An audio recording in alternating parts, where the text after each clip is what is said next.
जोङो दा बे बिथां जोंनिनो गामिनिखामोन बिथाङा प्रेमनाथ बसुमतारी होननाय बियो जों दा लकडाउनाव जेसेबांनाखि खस्थ' दुखु मोननानै थानाय बायदिसिना गरिब जानानै थानाय जानो लोंनो अबस्थानि थाखाय खायसे बेफोरनि थाखाय बियो होफैनायनि थाखाय जों बिराद मोजां मोनबाय आरो जोंहा गोजोननाय थाबाय। दा बे बिथांनि सायाव जोबोद गोजोननाय थाबाय। थारमाने जोंनि सुन्द्रिजरा गामियावहाय जाखिनि टिचारफोर दंमोन बिसोरबो एसे एनै गैयिफोरनो होबाय। बे समावहाय दा जोंना आदा प्रेम कुमार बसुमतारीयाबो फैबाय थानाय बेबादि जाबाय थानाय लकडाउनाव जोंनो जथेस्थ' जोंनि गामियाव हेफाजाब होनायनि थाखाय बेनि थाखाय जोंनो रायजोनि जानानै बा सुन्द्रिजरानि जानानै आं बिथांखौ जोबोद साबायखर बावो आरो जोंनि गामिनि जेसेबांनाखि गोरिब न'खर दं बिसोरबो जोबोद गोजोननाय मोन्दों। बेनिखायनो बिथांखौ रोजा रोजा साबायखर बावनाय थाबाय सुन्द्रिजरानि जानानै। आं दिनै बे COVID-19 एबा लकडाउनावहाय रायजो राजा आइ आफा बिदा फंबायफोरा माखासे गोरिब थाखोनि सुबुंफोरखौ नायनानै आं दुखु मोनदों।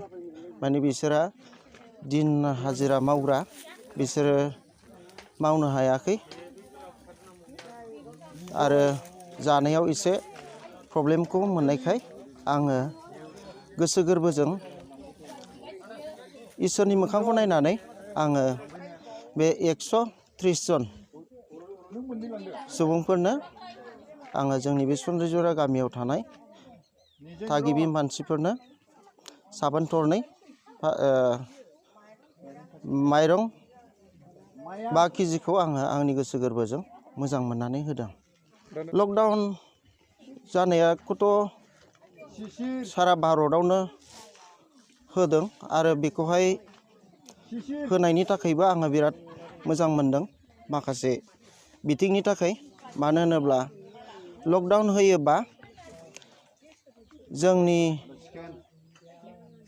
थांलाय फैलाया खम जागोन आरो जे दानि गिख्रंथाव महामारि कर'ना भाइरासनिफ्राय जोङो रैखा मोनगोन आरो माखासे आं बेखौनो खावलायनो लुबैयो माखासे बेबायदिनो गोरिबफोरखौ अननो थाखाय माखासे बेबायदिनो मोदोमाव गोनां जेनेबा धोनि सुबुंफोराबो होलांनानै बेफोरखौ बे सरकारा जे माबा लकडाउन होदों बेखिनिखौ गोरिबफोरखौ गावजों गाव बेबायदिनो जों अनलायनानै बारहोलांनो हायो जेन' आरो जोङो बे भारत हादराव थानानै जेनेबा बे बेमारनिफ्राय जोङो रैखाथिखौ जों जेन' मोनो बेनि थाखाय दंबावोमोनबाथ' आङो होनो हाबावोमोनबा एसे मोजां मोनगौमोन खिन्थु आंबो फिसा फिसौ बिजनेससो मावो अब्लाबो इसोरनि नामै आङो